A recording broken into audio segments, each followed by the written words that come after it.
But then, something unexpected happened. One of the girls at the river playfully splashed water on Mira.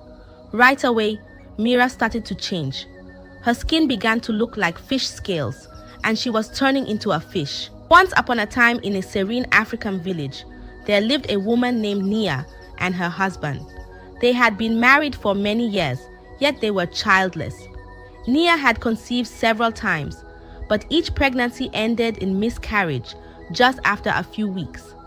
The husband's family suggested he marry another woman, believing Nia to be a witch who used her miscarriages for witchcraft rituals. However, her husband deeply loved her and remained confident in his belief that one day Nia would bear him a child. After many years, Nia became pregnant again. The villagers, skeptical based on past events, anticipated another miscarriage. They said, "This is how she always gets pregnant, but just after a few weeks, she would use it for ritual." But against all odds, Nia carried the pregnancy beyond 9 months, and to the villagers' astonishment, she gave birth to twins, 2 beautiful girls named Mira and Nana. This was an unprecedented event in the village, as twins had never been born there before. The village rejoiced at Nia's blessing. People from all around came to her house, showering her with gifts, for twins were considered a great blessing. As Mira and Nana grew, they became beloved figures in the village. Men and women would visit just to spend time with them, some even taking them out to treat them with gifts, and then returning them safely. The twins were like rays of sunshine, adored by everyone in the village. Mira and Nana, the twins, grew up, and their charm was like a spell on the villagers. Everyone loved them. But one day, something strange happened that showed the villagers another side of these twins. Amanda, a well-known trader in the village, often took the twins with her. One day she took them to the market. Unaware to Amanda, Mira and Nana started eating her food. Amanda, furious, scolded and beat them, but the twins, instead of crying, just laughed. They told Amanda that the marks from the beating would appear on her own daughter when she returned home, but Amanda dismissed their words as mere child's talk. But when Amanda got home, she was shocked. Her daughter was there, crying, with marks on her back, exactly where Amanda had beaten the twins.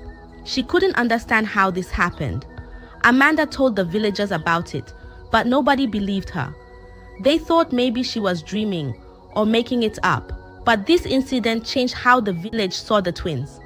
The more Mira and Nana grew, the more mysterious they became. Their ability to transfer pain to others sowed a mix of fear and awe in the hearts of the villagers.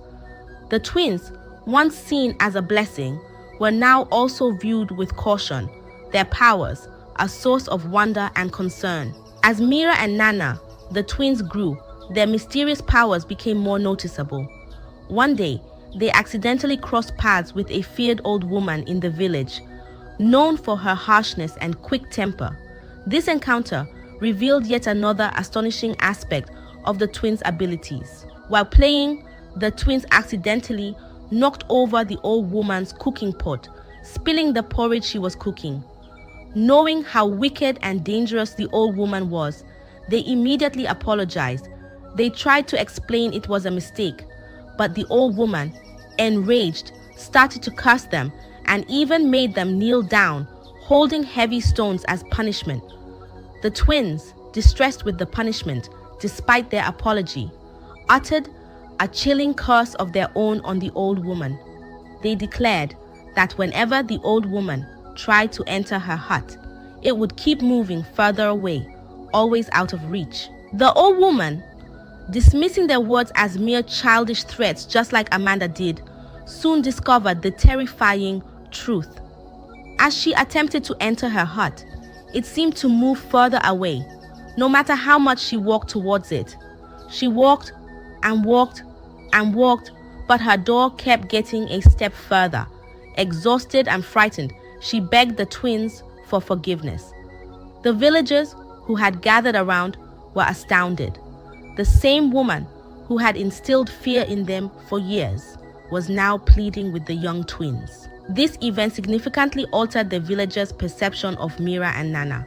The twins, once adored for their charm, were now both revered and feared for their powers.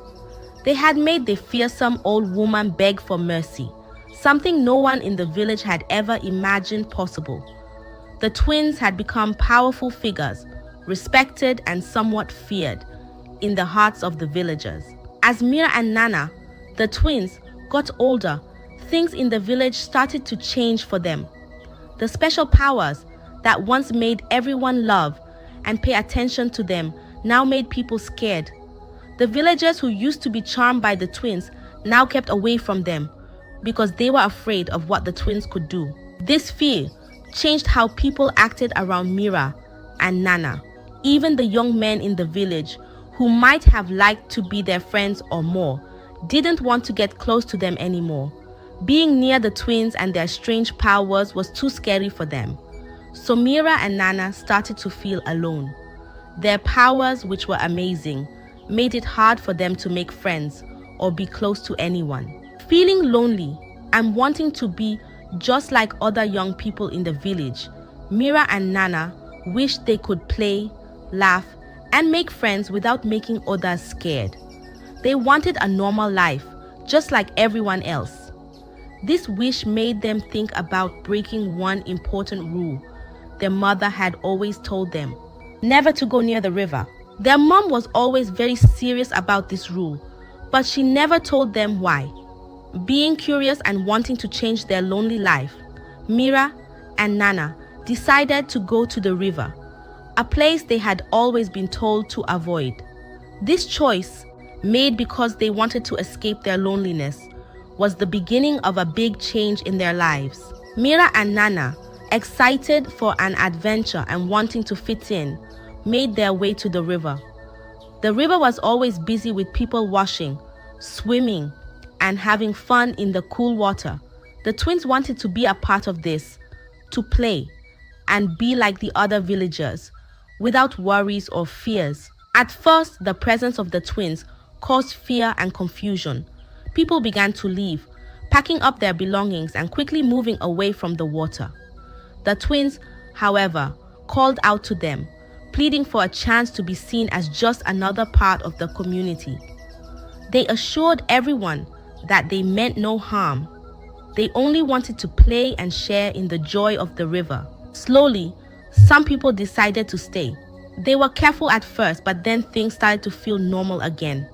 The twins were laughing and playing with the others, and it looked like their dream of being just like everyone else was coming true. But then, something unexpected happened. One of the girls at the river playfully splashed water on Mira. Right away, Mira started to change. Her skin began to look like fish scales, and she was turning into a fish. Nana, trying to help her sister, also touched the water and started changing too. Everyone was scared and didn't know what to do. They ran to get Nia, the twins' mother. When Nia came, she saw her daughters turning into river creatures. She was heartbroken, crying as she watched this strange thing happening to her daughters. Her sadness filled the air by the river, showing how helpless she felt as her daughters changed in a way no one could understand. When Mira and Nana changed at the river, everyone in the village was shocked and confused. In all this trouble, the village priest came up with a big secret about the twins. He said that Mira and Nana were actually children of the river goddess. This was a secret Nia, their mother, had kept to herself because she was so scared. Nia then told everyone the truth. She was so afraid of losing her husband and her place in the village that she had gone to see an herbalist a long time ago. The herbalist asked the river goddess to give Nia children, but there was one big rule. The children must never touch the river, or they would go back to the river goddess. There was no way to change the twins back, and now everyone knew they belonged to the river goddess. But there's more to the story. Nia, desperate to help her daughters, went to find the herbalist who had helped her before. But when she got to the herbalist's place, she found out he had died a few years ago. There was no other way to help the twins. With no other way, the village had to make a very sad choice. With lots of crying and praying, they took Mira and Nana back to the river, giving them back to the goddess. But then something amazing happened. The river took Mira and made her one of its own, but it sent Nana back to land as a human again. Everyone was amazed to see the power and kindness of the river goddess. Nia and Nana hugged each other on the riverbank, both happy and sad. They had gone through so much. They had to learn how to live with missing Mira, who was now part of the river, and remember everything that had happened. Nia learned a big lesson: to always wait for God's time, because it is always the best. You see, the story of Mira and Nana, the twins people once called evil, turned into a story about love, trust, and accepting things in the village. It showed that sometimes the best things happen in ways you don't expect, and that life's mysteries can teach important lessons. Nia and Nana, their lives changed by what they went through, found peace and learned to be thankful every day. They always felt a special connection to the river, which had given them so much and also taken away. I hope you enjoyed the tale. If so, please like the video, subscribe to the channel, and turn on the notification bell so that you won't miss out on the next one. Goodbye.